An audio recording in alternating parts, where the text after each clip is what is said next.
paraphernalia with, name, rank, and serial number, so to speak. You rolling tape yet? Yep. Okay. My name is Frank Boring. I am the Director of Oral History of the Michigan Military Preservation Society. And Steve, we could begin with if you could tell your name and where you were born.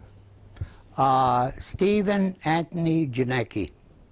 I was born in Grand Rapids, Michigan, February 4th, 1924. Okay. Where did you go to school, and what was your early schooling like? I was going to Sacred Heart School in Grand Rapids from the 1st grade to the 9th grade. From there, I went to Davis Tech, 10th grade, period. Okay. Right around this time, I believe, is about how old were you when you went to the tech school? 10th grade, I was 16 years old. I went to school for 1 month there, September. And who were some of the guys you were hanging around with, and what age they were? Oh, Bob Norton, Earl Williams, Bob Stevens.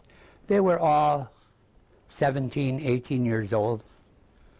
They were going to Union High School.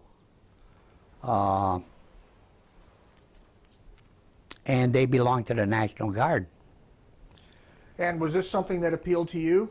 Not really. A lot of my friends that I hung around with, they went to CC camp because times were pretty tough, and that was the only place that they could go to more or less get a job.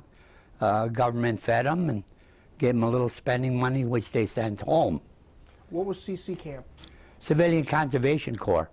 They went up north, planted trees in the forest, and that's about what that amounted to. So how did you actually, well, let's begin here.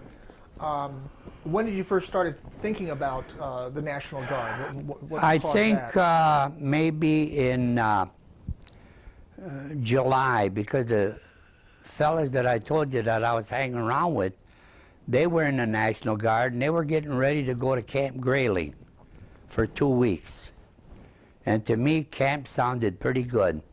They had a Lake Marguerite at Camp Grayling where they could go swimming, and the government fed them and they gave them clothes, and I thought that was a pretty good deal. But I was only 16. And when they did get back from camp, they were telling me how great it was, how much fun they had. And boy, I thought that was the best thing ever happened to anybody. So that's when I started thinking about getting into the National Guard.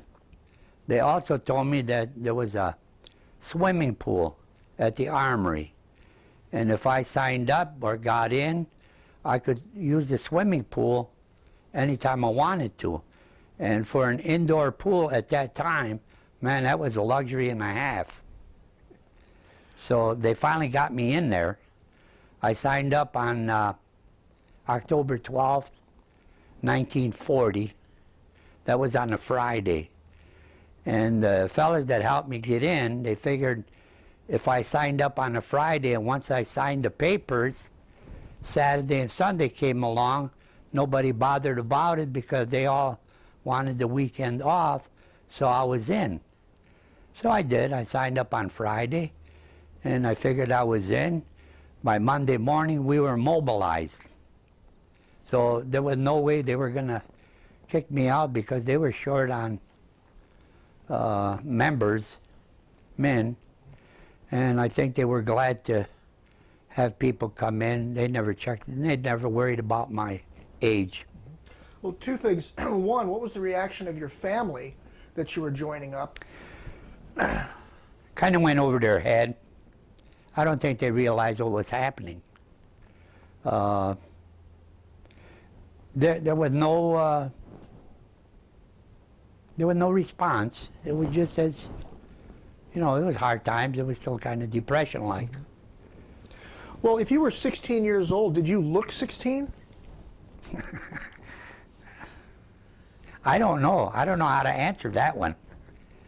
I tried to, you know, you try to act big. It's like these kids today that try to go out and buy a bottle of beer, you know, and they're 18, 19 years old. They try to look 21, so I don't know how to answer that one. Okay, that's all right. So you're mobilized. Let's get a better idea of what that means. What does it mean to be mobilized? Well, you went out of the Michigan National Guard into the United States Army. That's what it amounted to. You were under now the federal government's jurisdiction. And we started training. They gave me some clothes that didn't fit, shoes that didn't fit.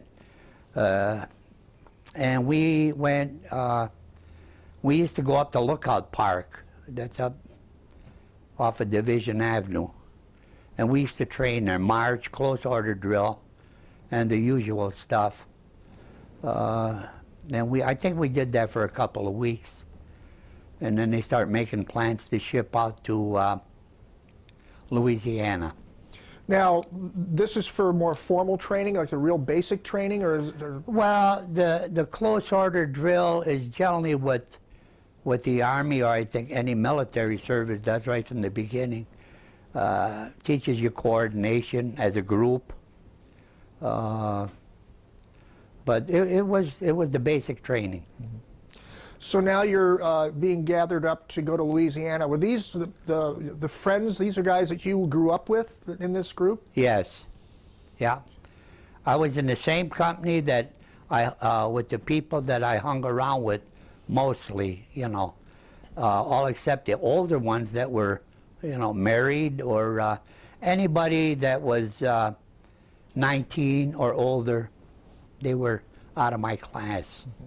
To me, they were kind of like old men. Yeah. So give us an idea of how many people we're talking about that were part of your group. I think maybe 80, give or take, 5 or 10 guys. Okay. So how did you get to Louisiana? We went to the Union Station. We boarded trains. I was in a baggage car. I stayed with the baggage. The rest of the fellas, they were in day coaches.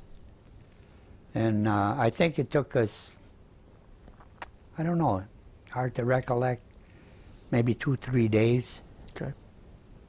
But we marched down up Monroe Avenue and right down to the train station and boarded the train. Mm. And I think we left towards the evening, maybe 7 or 8 o'clock. Why were you in the baggage compartment?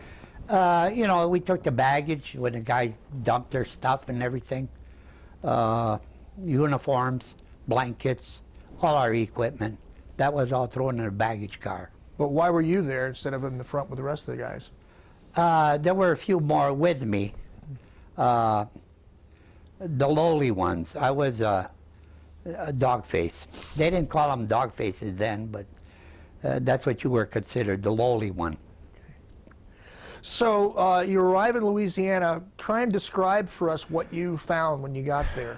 Well, we got out there, and I think we got on some trucks, and we went to Camp Beauregard, and it was hot, and we had OD clothes on, which are olive drab, woolen clothes, and it was hot. I remember going into camp. They had tents up, and I think there were 8 men to a tent. So I think it was each squad had their own tent. And we put all our equipment in there, and that's where it all began. Now, this squad that you're referring to, are these, once again, these are your close friends that you grew up with? Oh, no. There was only maybe one of them that I grew up with. The others were in different squads, maybe in the next tent or 2 tents down. But after a little bit, you got to know everybody. Mm-hmm. Now, just so, especially considering that this is so close to home here in Grand Rapids, you know, the guys that are in the tent next to you, maybe you didn't know in Grand Rapids, but when you started to talk to them, you found out what street they lived on. These were all Grand Rapids people, right? All Grand Rapids people, yeah. And boy, it's kind of hard to recollect what you talked about. Well, I'm just thinking as you're getting to know people, there, you know, you ask, well, where are you from? And you goes, oh, I'm from Monroe Avenue, or I was on Kalamazoo Avenue, or so. In other words, I guess what I'm trying to get across is that during this period of training, you became good friends with these guys. Right. And I think the first thing you asked them was, where did you go to school? Okay, yeah. Most of them went to, well, it varied. Some of them went to Creston. Some of them went to Davis Tech. Some of them went to Union High School. Those that went to Union High School, our commanding officer was one of their teachers. And I think that's the reason they got into the National Guard. And that was Captain Merle Howe. Some of them went to South and Ottawa. So you're now in Louisiana, you're in a squad, you've got a tent. Give us an idea of what your daily routine was like during the first stages of your training. Well, you woke up in the morning at 5:30, and you had to fall out for roll call. And after that, you went back in your tent, and you made up your bunk. And then by that time, you cleaned up, went down to the bathhouse,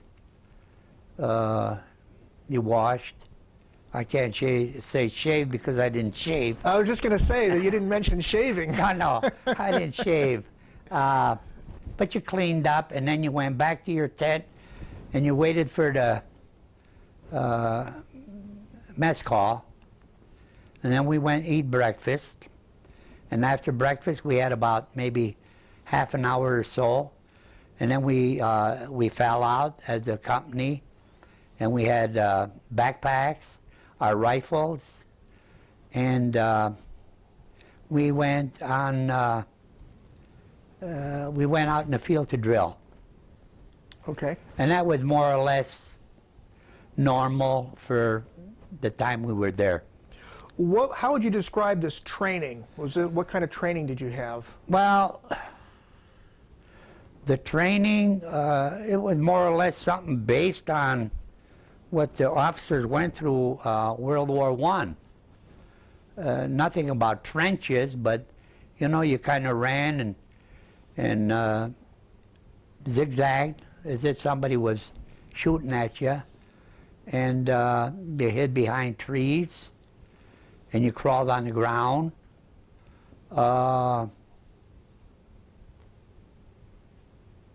But that was basically about it. Okay. Now, we had mentioned shaving earlier. I understand there was an incident in which the shaving was brought up. If you could talk about that. We had our first full field inspection, and the lieutenant came out, and he'd come up to you, and he stood right in front of you, and he'd look you right in the face, and he looked at me, and I thought, uh-oh. And he says to me, when was the last time you shaved? And, you know, that struck me so funny. I busted out laughing. And he called me a few choice words. And he put me on KP for a week, which is kitchen police. And I still thought that was pretty funny. And he called my squad leader, who was Adrian Bush, and he told him to take this thing out to the bathhouse and teach him how to shave. And that's where I knew I was accepted. I thought that was the greatest thing ever happened to me. Somebody told me to learn how to shave. And that was the beginning. I take it, though, that you really didn't need to shave at that age. Well, I had peach fuzz. That's what we call it. Well, you know, but I didn't think I needed to shave, but I think they did. So after this basic training in Louisiana, where was your group sent from there? Well, we were there till, I don't remember the month we got there, but we were there till April. While we were there, they were building up Camp Livingston.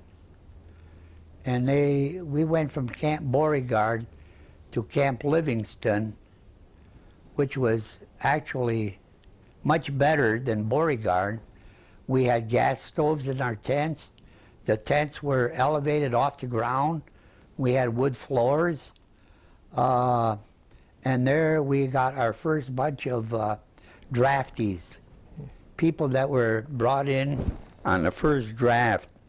And most of them were from the Grand Rapids area, Okay. which made it pretty nice. Because some of the fellas that came in there, I knew them from Grand Rapids. They lived on the west side where I lived, and I knew them. And I was very, very surprised and shocked to see that they were drafted, that came in. I want to continue from there, but before we do, there was an incident you referred to back at Camp Beauregard. You talked about one of the officers wanting you to build, asked you if you were a carpenter or not. Oh, yeah. The lieutenant, he come up, and that was the same lieutenant that told the corporal to take me down, teach me how to shave. He asked me if I was a carpenter, and I told him no. And he says, well, you are now. He wanted me to build him a clothes rack. And I told him, I said, I have no idea on how to build a clothes rack. And he said, well, you're going to learn. They had an officer's tent, one-man officer's tent. And the poles in there must have been maybe 2.5 inches in diameter. So I went to the supply sergeant, and I told him that I had to build a rack, and I had no idea how to do it. And he told me to get a plank and nail the plank to the post in the back of the tent, and then get a wire and put it from one end of the plank up around the post down to the other end, put some nails in that plank, and that's the clothes rack. Well, I did that. Well, that night it rained, and this lieutenant, he just got his brand new set of pinks, officer's clothes. And in Louisiana, that is all mud, red clay, and that clothes rack fell down. And again, he came out storming. He called me a few choice names, and he put me again on KP, but this time for 30 days. Like I say, at that time, I kind of figured I was accepted, so I took it at the way it was. So, where is the other camp that you went to? You said Beauregard, then you went We to... went from Beauregard to Camp Livingston, and then we were there for up until Pearl Harbor Well, where is Livingston? in Louisiana. Oh, still in Louisiana. Right. Okay. So is there a difference in the routine or the training from Beauregard to Livingston? No, the training was the same. Everything was based on what these officers went through in World War I. We didn't have a lot of the equipment. We simulated Jeeps. We really didn't know what a Jeep was. If you were going down and we were out in the field, you know, people, some of the GIs would pass you and they'd holler, peep, peep, I'm a Jeep, you know, and everything was simulated. Some of the machine guns were simulated. We weren't built up with equipment the way we should have been, but then again, nobody knew this was coming on. Sure.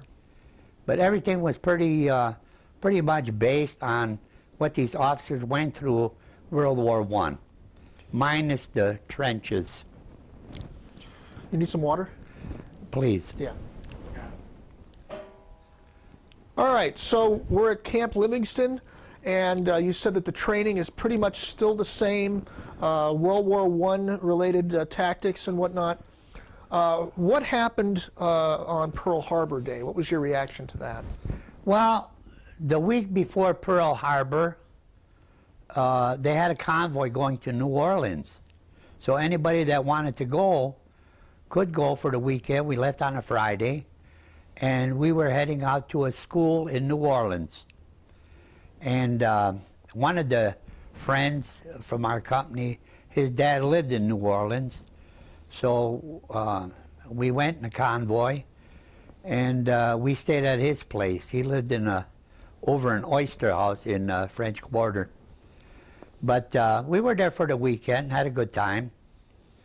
And then after Sunday morning, about noon, I guess, we were scheduled to go back to Camp Livingston. So we had to meet at the school, and we got into these Army trucks. And a car pulled up behind us, and a woman showed a paper. It says, "War declared." And I don't know where she got that, but I remember when we were going through the South there, by these gas stations, they used to have a little bird cage, and they had a couple of spark plugs tied up in there, and underneath it had a sign that says, "War declared on old spark plugs." And I thought struck me kind of funny that she had this sign that says "War declared," and that was the first thought come to my mind. And after that, I ignored it, and we never heard anything about it till we got back into Camp Livingston, and we went to our tents, and everybody running around the camp, and somebody was hollering that Japan attacked Pearl Harbor. We got into our tent. The cots were gone. The mattresses were piled up in the tent.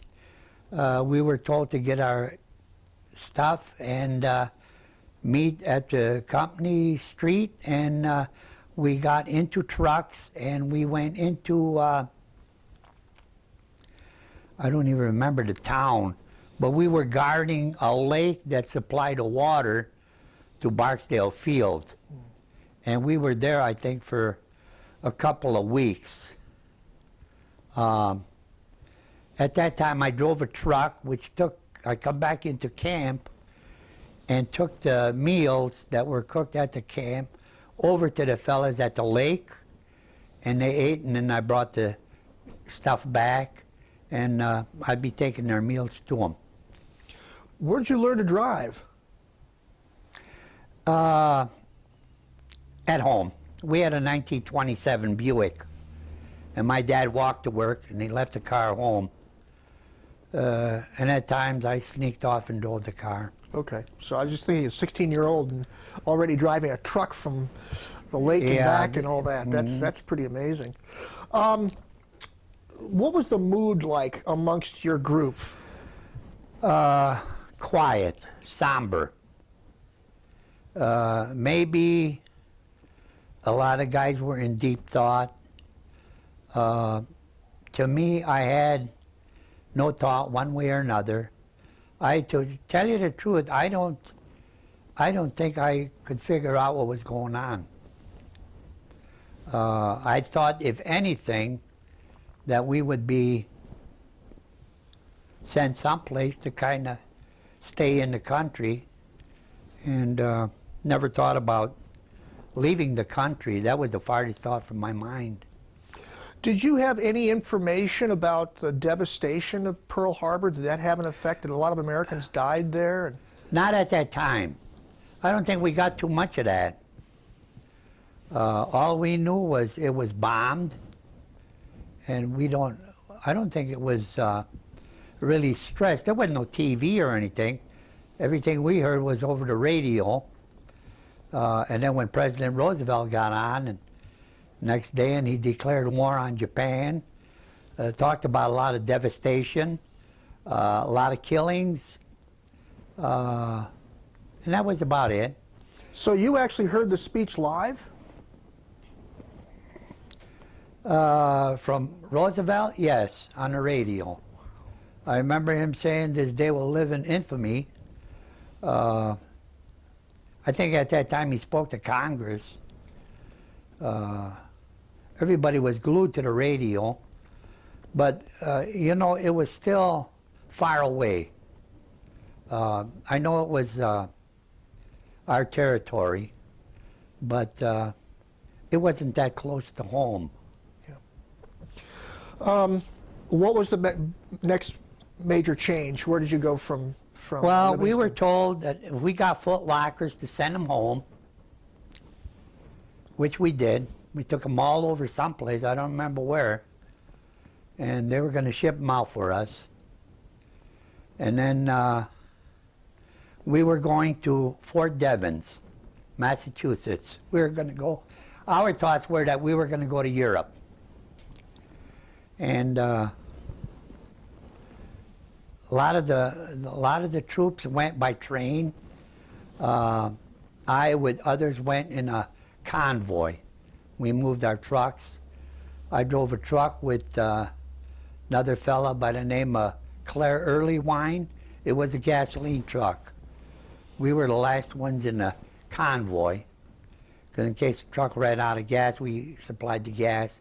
But we made a lot of stops between Alexandria, Louisiana, and Fort Devens. And people along the way, when they saw us, they'd come out. They had cookies and milk and coffee. They were great. And we did get to Fort Devens. And we stayed there for a while. I think it got pretty cold. I think I remember it snowing. And then I think it was about February or March.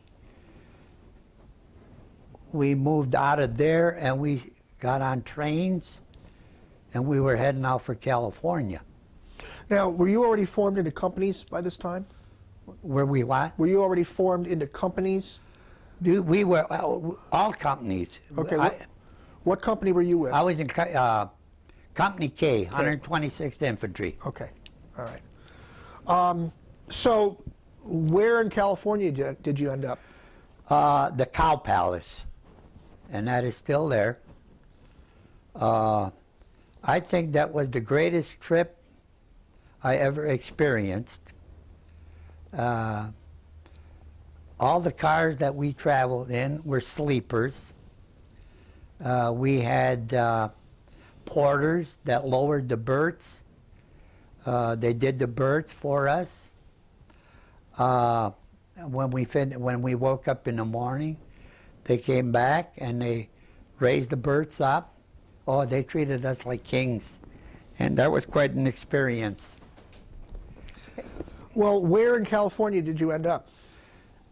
San Francisco at the Cow Palace. And we were there for, I don't know, maybe a week. Mm-hmm. Well, it's interesting because ending up on the West Coast, was there any suspicion that maybe you weren't going to go to Europe?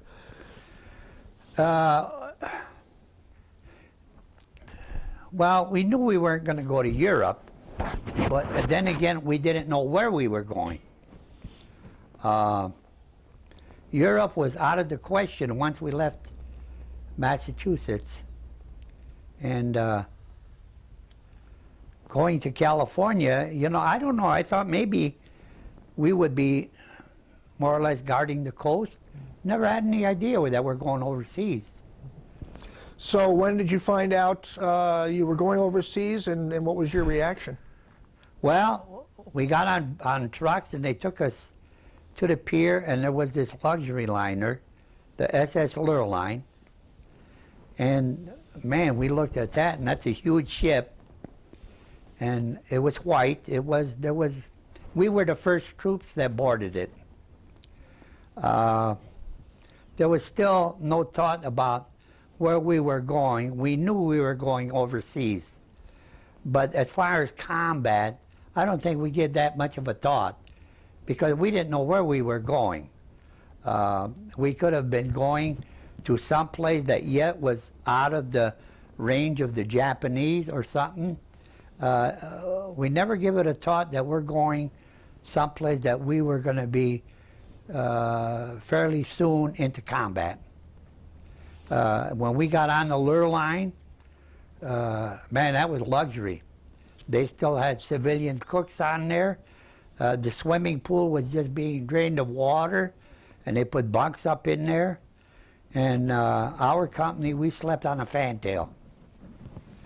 The food was out of this world. Some of the guys had staterooms. But it was really a luxury. Now, there's an ancient tradition of crossing the international date line. Did you go through any kind of a ceremony? Yeah, they had what they call the initiation of going over the equator. We had King Neptune, and we were, I think, shellbacks or pollywogs or something like that. And once you got initiated, you were, oh man, I can't even remember what they called it then.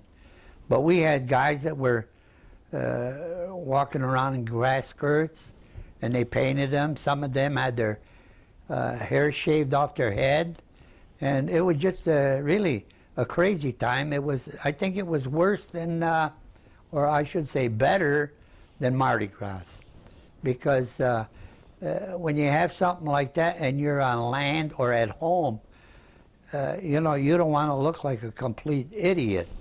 But when you're at sea, and the only person that is going to see you is another guy, you don't care what you look like. It was fun. So what happened to you personally? I mean, what did they do to you? Nothing. I was a bystander. I watched all of this. One of the guys that was in our tent, Frank Bice, he had all his the hair wasn't shaved off, but it was zigzagged, you know, and he was a redhead. Looked like Woody the Woodpecker, and you know, you made fun of it, you joked of it, but after a couple of days, everything started getting back to normal. Well, how did you get out of this? You've never crossed the equator before. No, everybody wasn't initiated. They didn't have the time to, because there were so many troops on there. I don't know how many thousands we had on there, but there were quite a few, and to initiate each one of them would have taken, I don't know, maybe a couple days or so. All right, so what about, this is your first time on a major ship, right, or even a boat. Right. What was your physical reaction to being on a boat for that long? Well, I don't know. I kind of enjoyed it. You know, we would get out and you'd see nothing but ocean and water, and everybody seemed to have been in I don't say a jovial mood, but it was, what do I want to say, contained. We did have our division orchestra on board ship, and they played in the afternoon and in the evening. We had a fella that was a very good singer, and I think his name was, I know his last name was Fisher. Don't get it mixed up with Eddie. I think his first name was Frank. In fact, he just died maybe 4 or 5 years ago. But the going song at that time was Tangerine, and of course the Beer Barrel. And we had some good entertainment, and that kind of took the, you know, worries off everybody else. You know, Bob Hartman talked about eating lemon drops because he was so seasick. I mean, you didn't have any reaction to seasick? No, a little bit, not too much. But some of the fellas in the bay, when we left the harbor to get out into the open ocean, San Francisco Bay was pretty rough. And a lot of them got sick big time. I think I got maybe nauseated, but not to a point where I was really sick. Right. So, where did you land? Adelaide, southern part of Australia. We landed there, and people came out and they greeted us. People were very warm and friendly. Of course, they realized that they needed us. We really went there to save them. We unloaded the ships. We went to camp. I don't remember the name of the camp we went to, but that was our initial point. And then from there we went to Brisbane. And from Adelaide to Brisbane, we had to change trains 3 different times.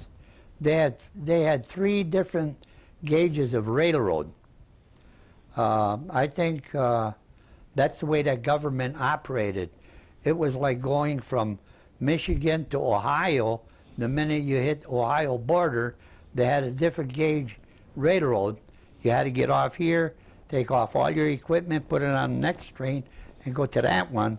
And then when you hit, say, Pennsylvania, you had to stop the train, get off, take your equipment, put it on another train, because they had a different gauge railroad. By now, you must realize that you're going to be going into battle. I mean, you're on foreign soil. Was there any? I mean, did anybody tell you what you're going to do next? No, no. We went into Brisbane, and we did have some Australian officers come in, and they were telling us about the way the Japanese operated, their experience with them. They told us about the Japanese tying themselves up in the trees, so that if you did walk into combat, everything wasn't on the ground. You had to be careful because they were up in the trees, and even if you shot in the trees and killed one of them, they wouldn't fall out because they strapped themselves in. So that was something that had to be considered or thought about when we were going into combat. Now, Steve, your training up to this point were World War I type tactics. Right. Now you're entering into jungle conditions. Did you have any clue of what jungle conditions were going to look like? No, nothing at all. Nothing at all. When we were in Brisbane, all we had was some of the remarks that the Australians came in and told us about. And they stressed that Japanese are cunning, they're ruthless. You had to be, on the alert and realize that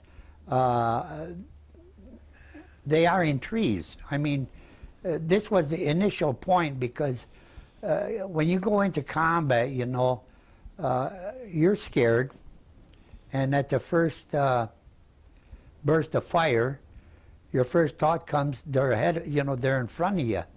But then again, by him telling us, you have to watch out for the trees and everything else involved, you're not going in there half-cocked. So, at this point in time, you're in a totally different environment than Louisiana. Were you issued any kind of clothes or camouflage things for the jungle campaign? They weren't camouflaged. We had, boy, I'll tell you, I don't even remember what we had now. Khakis, maybe? Well, some of the guys had talked about some officer had a brilliant idea about painting camouflage. Yeah, that didn't happen to us. Okay. That All didn't right. happen to us. I think we had dungarees, but I'm not quite sure. That's okay. This doesn't come to mind. Yeah, that's all right. So, where did you go from there? Oh, one other thing. I understand that the Australians that you were talking to actually had experience outside of the jungles. They were called the Rats of Tobruk or something? Yeah, they fought in the Middle East. They were in Tobruk, and some of them did fight the Japanese. And those they came in. Those that were in Tobruk and that did fight the Japanese, they're the ones that came and told us, kind of what to expect. Because most of the Australian troops were still in the Middle East. They didn't get home till, I think, sometime in '43. Okay. All right, so where did you go next? We boarded Liberty ships in Brisbane. And the way I understand it, we were brought out into the Coral Sea as bait to try to draw the Japanese Navy out, and our Navy engaged them in the Battle of the Coral Sea. As we were going towards Port Moresby, New Guinea, you could stand on the deck of the ship in the evening and see the reflections of the guns that were being fired, you know, in the sky. So you arrived safely. Well, we hit quite a storm in the Coral Sea. I mean, I've never seen a storm like this in all my life. We had a boat that was strapped down on a Liberty ship, which I thought at the time was a yacht, but they called it a dinghy, I guess. And there were a couple Australian soldiers sleeping in there. And the wind pulled that boat right off the dock, right off the deck of the boat, pulled the bolts right out, and that thing flew back maybe 5 or 6 miles, and one of the other ships picked up the Australians that were in there.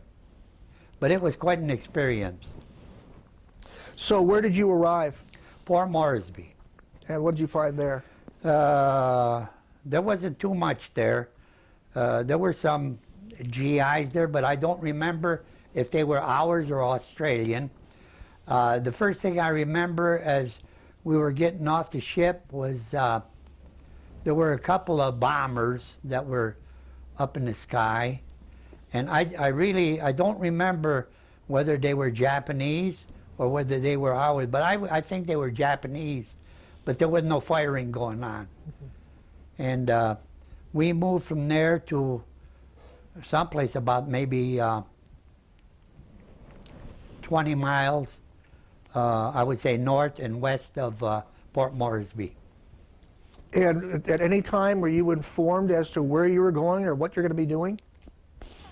Well, we knew we were going into combat, but we didn't know how many troops we were facing. We had no idea. I don't think anybody knew how many troops the Japanese had on the island. All I knew was that we were told that we're going to have to take Buna. And of course, us being Americans, you know, you figure, well, we're Americans. Not going to be a big problem. But we found out in a hurry that it would be. So how did you get to, were you marching on Buna at this point, or what happened next? No, after we got into a staging area, we were there, I think, a couple days, and then we went to the they took us to the airport by truck, and some of us flew about maybe halfway above into the Owen Stanley Mountains, and we landed at a little airstrip there, and from there on we started trekking over the Owen Stanley Mountain. How was the weather? Weather was hot. Where we landed, it was fairly decent. The clearing was, you know, pretty serene. But then once we got out of that clearing and got into the jungle, and the path towards Buna was maybe the width of man and a half, 2 feet or so. Then is when we start running into rain, mud. The conditions start getting pretty rough. I've been in the jungle before. Were there bugs and noises? And give us an idea of what it was like walking through there. Well, there were macaws. What are they, parrots? Cockatoos. You can hear all of that stuff. At first, it's kind of like when you see in the jungle movie. This is what you heard, same sounds. But the deeper you got into the jungle, the Japanese were where they were. We started coming in at one point where the Japanese were already in there and pushed back by the Australians. You didn't hear too much of that anymore. When we come into a village, the people knew we were coming, the natives. They moved their women right out of there and the kids. I think they were abused by the Japanese, and they wanted no part of any outsider coming in. So they were out of the little villages, but we slogged through that stuff, and then we got to a point where when you're coming through the fields, it was nothing but mud, and it rained every day at 3 o'clock in the afternoon, and then again at night, about 11 o'clock. And it was just indescribable. I don't know how to put it. Just mud, just plain mud. Now, you're climbing a hill, right? Or a hill or a mountain? A mountain. So how do you, with all this equipment you've got on, and it's muddy, you take a couple of steps up, what happens? You slide, you take 2 steps up and you slide back about 50 feet. After a little bit, you start taking your equipment, stuff that you're pretty positive you're not going to use, you start throwing it away. I think the first thing I took off was my leggings. Then you kind of cut your pants off and you throw your razor away. You throw some of your other stuff away that you're pretty sure you're not going to need. Mosquito bar, you throw that away. And after a few days, just before we hit the front line, some of the fellas start throwing away their rifles, their pistols. It was too heavy to carry. And then when we did finally get to within, I think, 3 miles of the front line, they realized that a lot of the equipment we had was gone, so they started airlifting it to us. And by that time, a lot of the guys were sick. They were sick big time. Malaria, dengue fever, diarrhea, every imaginable disease that you would catch in the jungle, we start getting it. So what would happen to those soldiers that got sick? Some of them that did get malaria, they were fortunate. They sent them back to a field hospital, and they either sent them back to Australia, and I understand some of them were sent back to the United States. The others, once we got into the front line, we were desperate. We weren't getting any replacements. Unless you had 105 fever or passed out, you stayed on the front line. Well, before we get to the front line, let's also talk about how long did it take for you to get to the front line? And was it a couple days, was it a week? Oh, no, a couple of weeks that I know of. Okay. Couple of weeks, I can't give you a No, exact I just amount. wanted to get a general idea. Yeah, I would say a couple of weeks. Well, what were you eating? They would drop us bully beef, which is corned beef. We had some, I think, sea rations. They were little cans about that big. Some of them, the best one was beans and hamburger. We did have some rice that they gave us.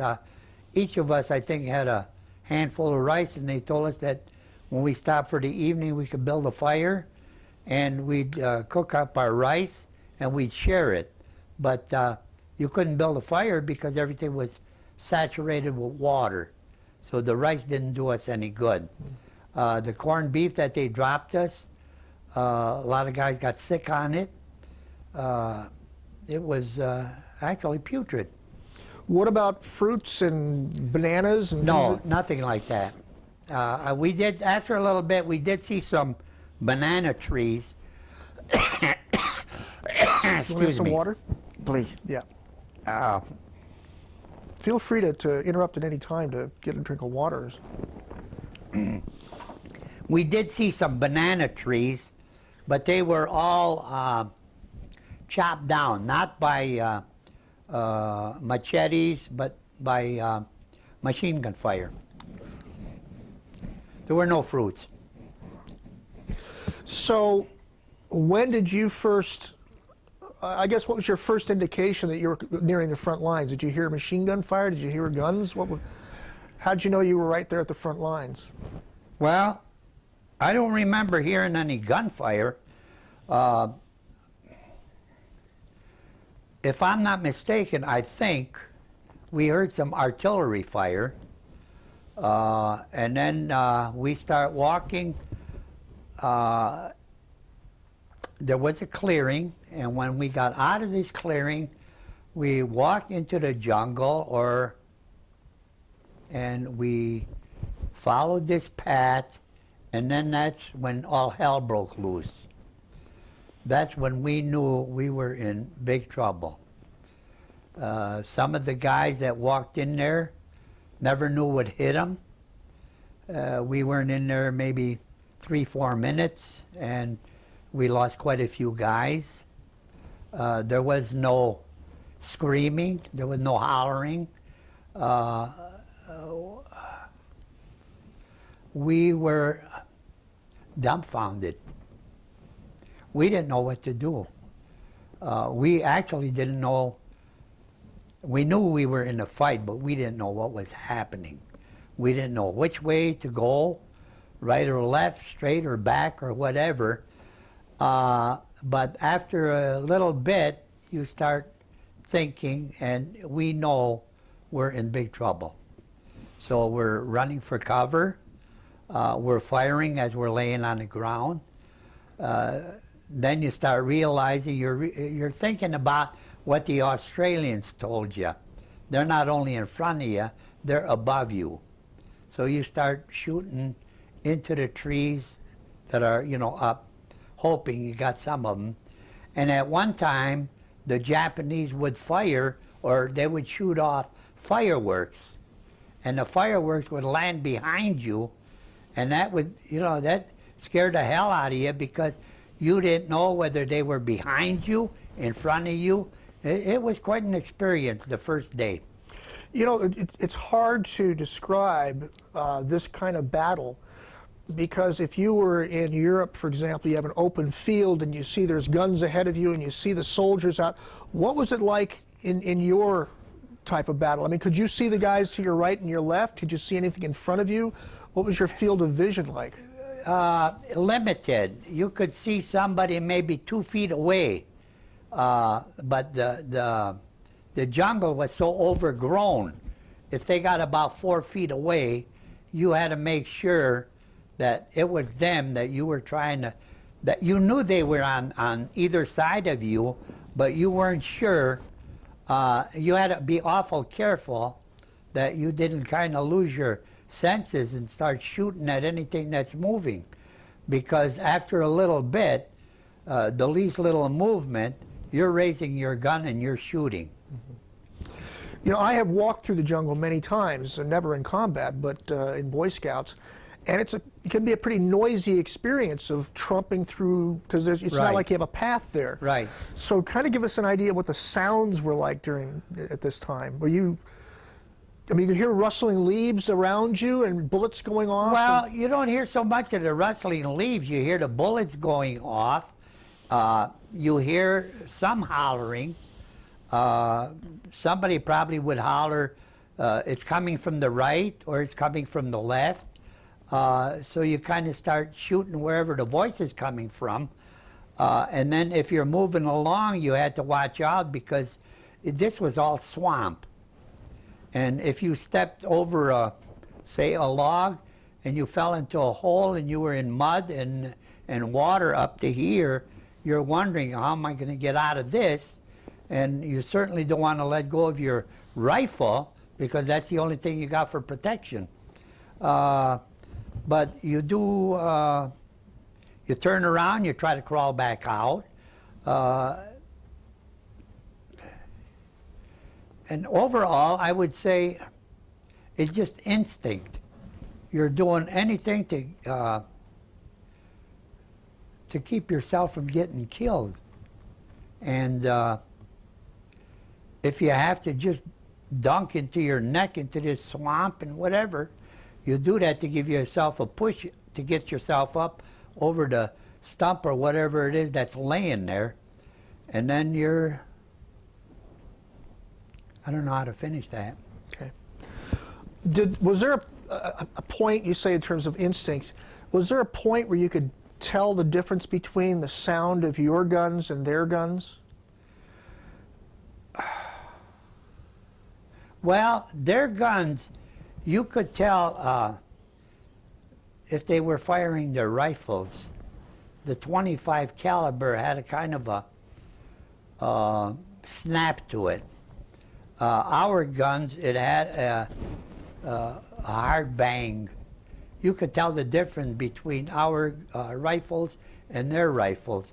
But when it come to the machine guns, the sounds were, I would say, the same. You didn't pay no attention. All you knew is the machine guns are going off. You better duck someplace. You don't know who's firing it, be it them or us, but you were going to lay down to make doggone sure that you didn't get it. What about things like hand grenades, mortars? What other kinds of weapons were being used? Well, hand grenades, I don't think we used hand grenades. We couldn't see the enemy.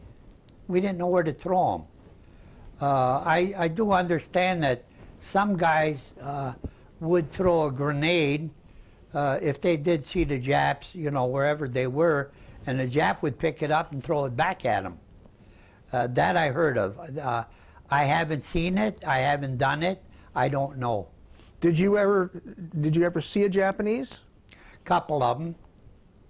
I saw them, and then, you know, you shoot, and they're not there no more. Right. Did you ever, at some point when the battle either wound down or did it just end? I mean, how did that first battle that you were in, how did it end? Did it just... It was quiet, and then all you're doing is you're starting to move forward, and you're just wondering when is the next one going to start, because you're always, you know that this one here was a little experience, but what are you going to hit on the next one? Because they do regroup also. I mean, they were wise in their ways. So each one ahead was going to be a little bit stronger than this one. Now, how were you organized at this time? I mean, was there a sergeant or a lieutenant that came upon you and said, we're moving in this direction or that? No. You would hear the lieutenant say, we're coming this way, we're going that way, and then you followed his voice. But there were no groups. I mean, once it started, you were kind of more or less on your own. You knew where the other guys were, but there was no regrouping and saying, we're going here, we're going there. I remember one time towards evening, the lieutenant come up and he says that a squad killed an officer and they left him there, and he wanted 3 or 4 fellas to go down and guard this it was a Japanese officer. So he sent 3 or 4 of us out, and we thought this lieutenant was crazy. We're going to go guard a Japanese officer, but that was dead. But we were told that they do come back and they do bury their officers. So when we got there, this officer was laying there, and we just stood there and we looked at him, and the guy says, hey, to hell with him, he's dead. We're not staying here, leaving ourselves wide open. So we went back, and the lieutenant says, well, was he taken care of? We says, yeah. Well, what happened to him? We don't know. He was gone, and we let it go at that. So when nightfall came, what happened? You dug a foxhole, and you got in a foxhole, and you stayed there. You didn't dare move, because if you moved, even your own men, not knowing who you were, they would fire. And then when you were in a foxhole, as long as the tide was out, you were all right. But the minute the tide came in, the water from underneath started coming up into the foxhole, so you're laying in that water and mud too. So it was pretty rough. What kind of clothes were you wearing at this time? I mean, was it cold or was it hot at night? What was it? The clothes we had on was what we left Port Moresby with. I would say they were dungarees, or mostly dungarees. It wasn't cold. You did get cold when it rained. It was cold during the night. but not to a point where it's freezing. Very uncomfortable. But then in the morning, when the sun came out, you dried out in no time at all. It got pretty hot. So did you have to like dry your socks or anything like that? No, they rotted off you. You didn't worry about them. Your clothes actually started rotting off you. And the last, I did contact malaria. I passed out. And I remember waking up in a field hospital in Townsville, Australia. They tell me that I was out for maybe 2 weeks. I did leave the front line with 105 fever. If it was less than that, you couldn't leave. But I woke up in the hospital in Townsville. This was, I'm sure, when I left them, it was first part of January of '43. After a little bit in the hospital in Townsville, they sent me down to Sydney. I was in Sydney for a while, and then I joined the 32nd. I joined them again in Newcastle. We were there taking boat training, landing. And after a while there, I ended up back in the hospital with malaria. And I don't know how long I was in then. But after I got out, I was going to join our outfit back, and they went up into New Guinea, into Sador. I didn't join them there. I ended up back in the hospital. I must have been in and out of the hospital in Sydney for about a year's time, off and on. Let's try and get another. A lot of people are not going to know what it's like to have malaria, but describe what the actual malaria, what it did to your body. Malaria, when you get malaria, you've got 105 or whatever fever you got. You're sweating, your clothes are saturated, you're soaking wet, and you're freezing to death. And, you know, they'll put blankets on you, they'll put 10, 12, 15 blankets on you, and it makes no difference. You're freezing to death. And then all of a sudden, you're so hot, you have to take these covers off, and you're sweating, and before you know it, you're getting delirious. And between sweating and freezing and delirium, you pass out. And how they bring you to, I don't know. So, over a period of time, you're in bed, you recover, and they take you out of the hospital. Right. So then, as you said, in and out of hospitals. Then they, in between time, they put you, I was put in a base section outfit in Sydney. It was a dog track. They used to run greyhound dogs there. And a lot of these people that were in there, they worked in the offices for the government. You know, they were all GIs. They worked in the offices in Sydney. Some of them worked in the motor pool. Some of them transportation. They drove officers around. They drove visiting dignitaries.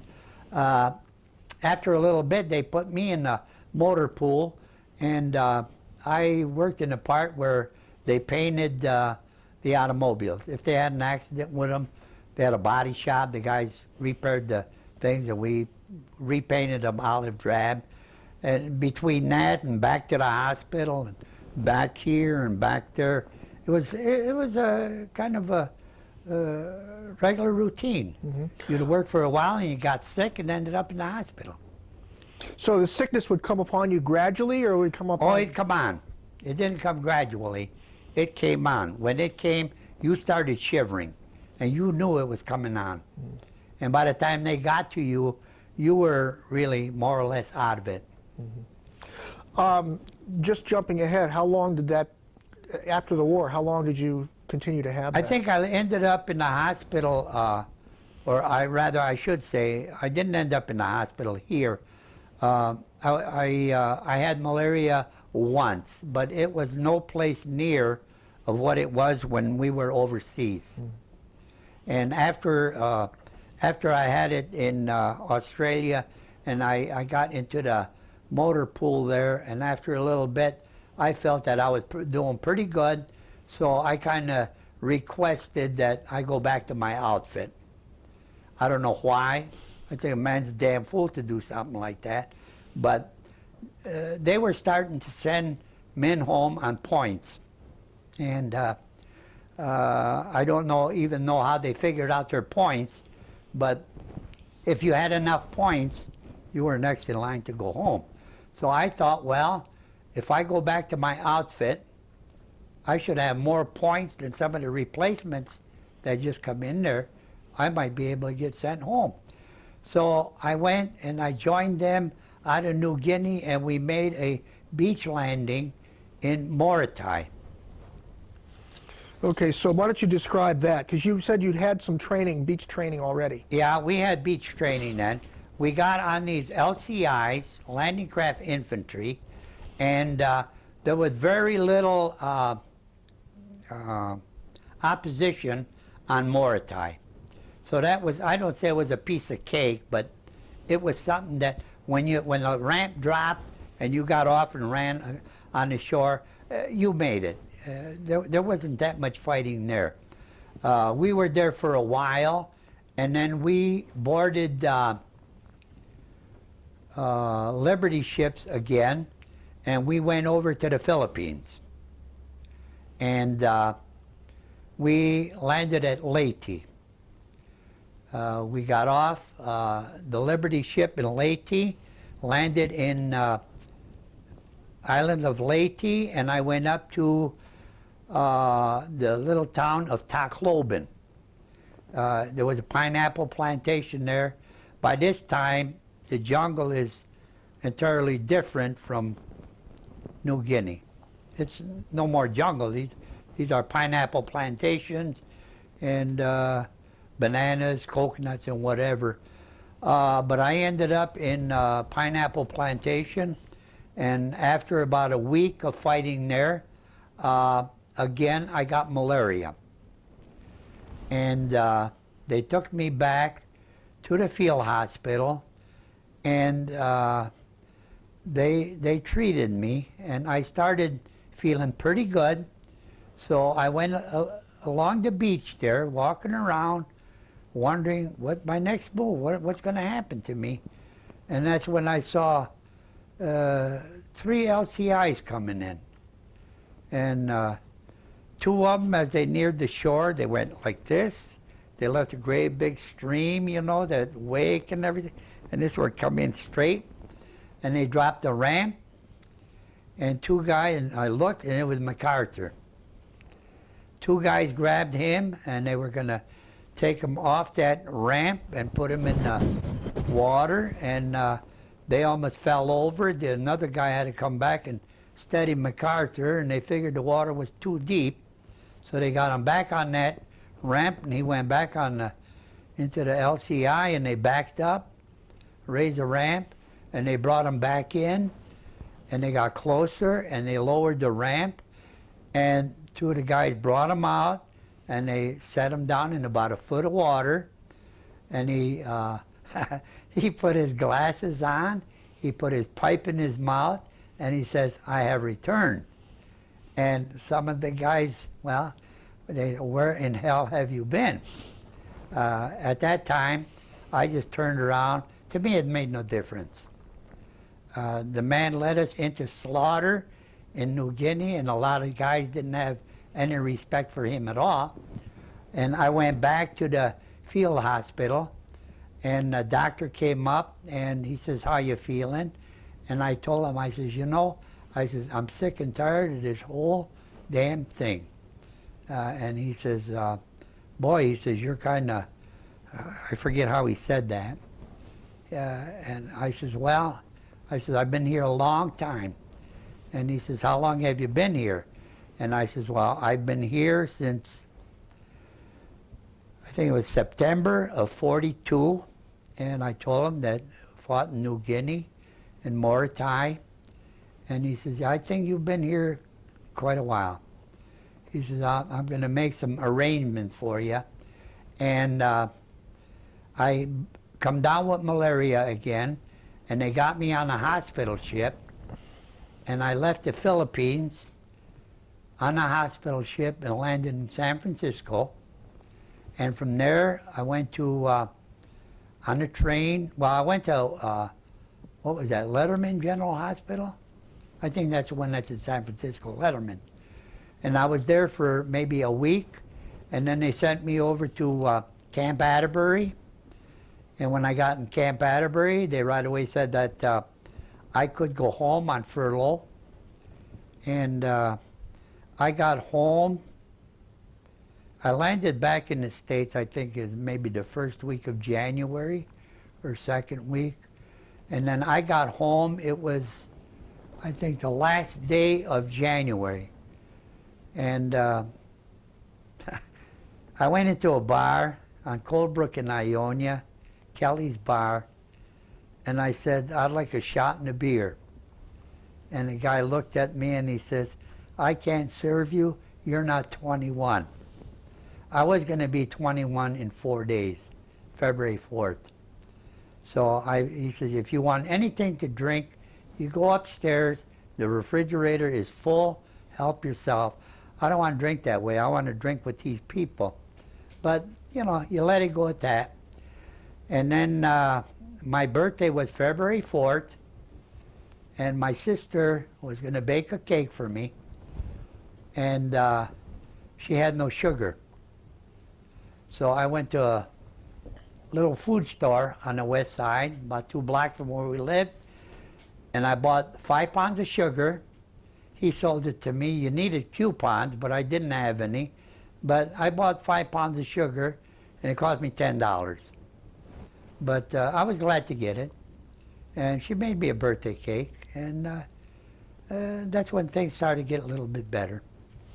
Well, what was describe your arrival back home? I mean, did they know you were alive? Did they know anything about what? They knew I was alive because I called home from San Francisco.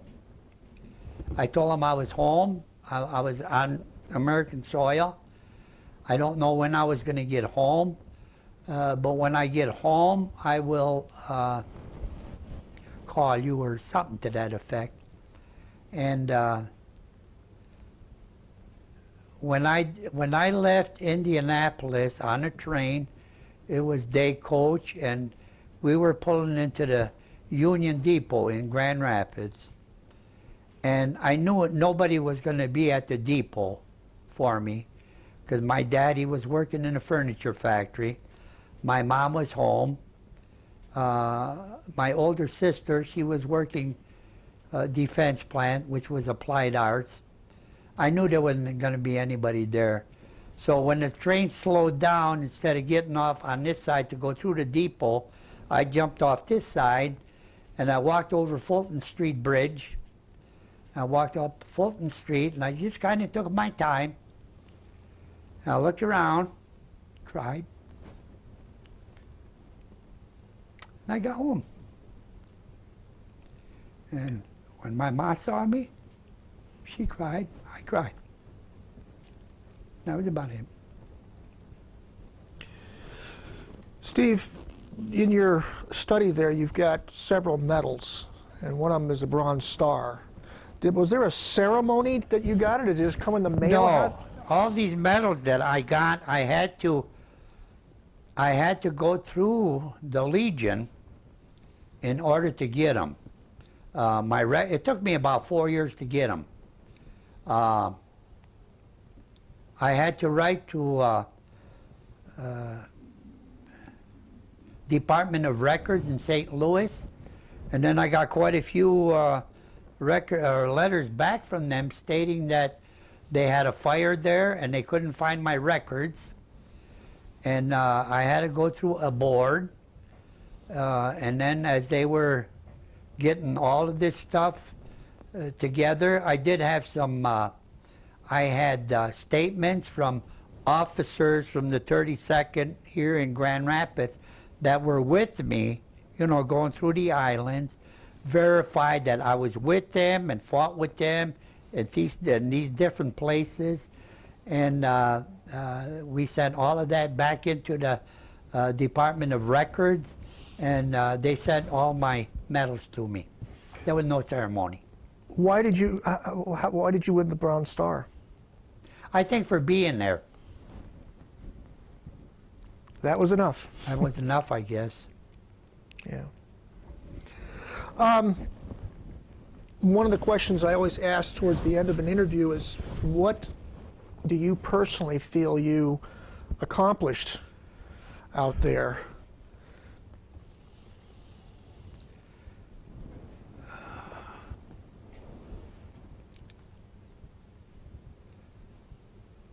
Everlasting friendship.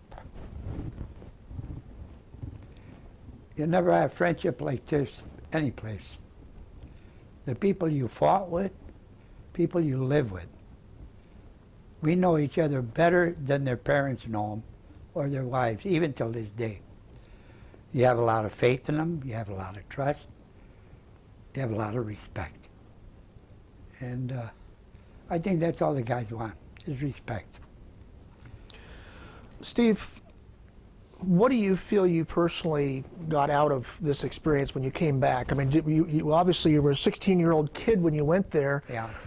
What do you feel what changed? Who was the Steve that came back? Well, I grew up. I realized that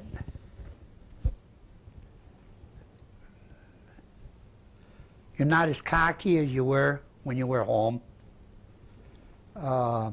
You realize that people have feelings.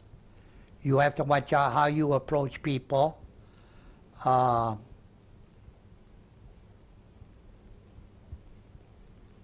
You got to treat people, or you'll learn to treat people the way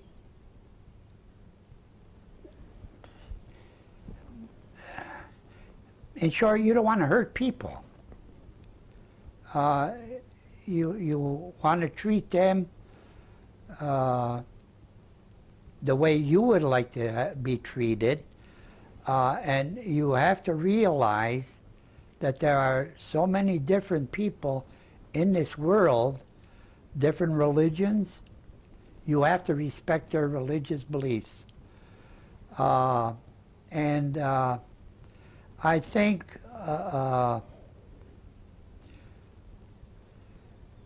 you're no better than the next person. You are who you are. And when you go to bed at night and wake up in the morning, or you look at yourself in the mirror, you know who you are, you know what you did, and with what you have gone through, it gives you a damn good feeling that you accomplished something that you're not ashamed of. That's it. Two more.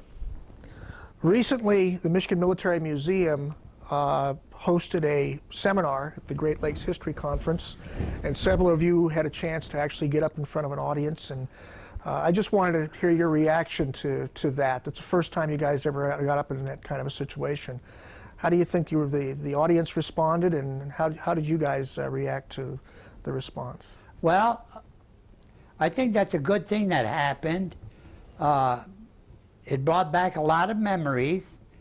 It brought back a lot of things that should be said that weren't said, and it brought back the openness of all of us getting together and talking about a little bit about what we did or what we tried to do without making yourself or trying to make yourself a hero. We're not heroes. Yeah. We were all in this together, and we all helped one another. And I think the biggest thing, the biggest word there is help. Yeah. And that's about it. So, did you ever swim in that swimming pool? You know, they tore the damn thing down for the freeway. I never did get to swim in that pool. And, you know, I laugh about it now. It's awful funny. But I don't regret one thing, nothing, that I went through. Good. I don't regret anything. Very good. Oh, Oh, yeah, I see. All right, and okay. N-I-C-K-I.